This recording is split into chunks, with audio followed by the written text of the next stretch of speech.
Good afternoon friends.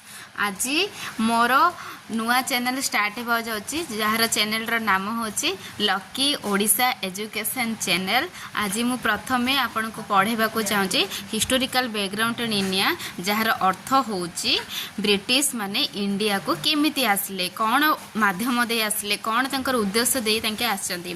British came to in India for trader, माने केवल British माने India को एथि पय से माने आसीथिले वाणिज्य व्यवसाय बा ट्रेडिंग पय, जोड़ा कि आम इंडिया रे से माने ट्रेडिंग पे आसते 1600 ख्रीष्टाब्द से आम इंडिया रे आसी से माने गोटे कंपनी सेटअप करथिले जार नाम होची ईस्ट इंडिया कंपनी।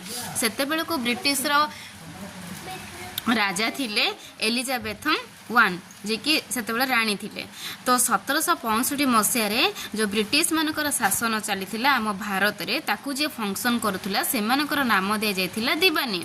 तो आम भारत जो मेन तीनटा पॉइंट रे जगार से माने आमर वाणिज्य कारोबार चली। प्रथम कारोबार है बेंगल, तापरे बिहार, तापरे ओडिशा। ए तीनटा जगह को से माने 3 टेरिटोरियल पावर बोली घोषणा करथिले। आफ्टर द सिपाही मेटर्निटी, माने सिपाही मेटर्निटी है केते 1757 तापर 1858 मसीह ब्रिटिश मानकर क्राउन शासन चलला, माने एटी ईस्ट इंडिया कंपनी रो शासन सरीगला, राजतंत्र शासन आरंभ होला। से माने कौन कले जो ब्रिटिश क्राउन जे थिले से ब्रिटिश रे रहउथिले, तांके आम भारत को एडमिनिस्ट्रेटिव डिपार्टमेंट रो शासन चलाइबा पय जो गवर्नेंस बा वाइस गवर्नेंस वाइस रे जहा को से माने पठौथिले आम भारत रे रहइबा पय, जहा फल रे ब्रिटिश क्राउन डायरेक्ट गवर्नेंस से चलाउथिले ब्रिटिश रे रही कि इंडिया प्रति।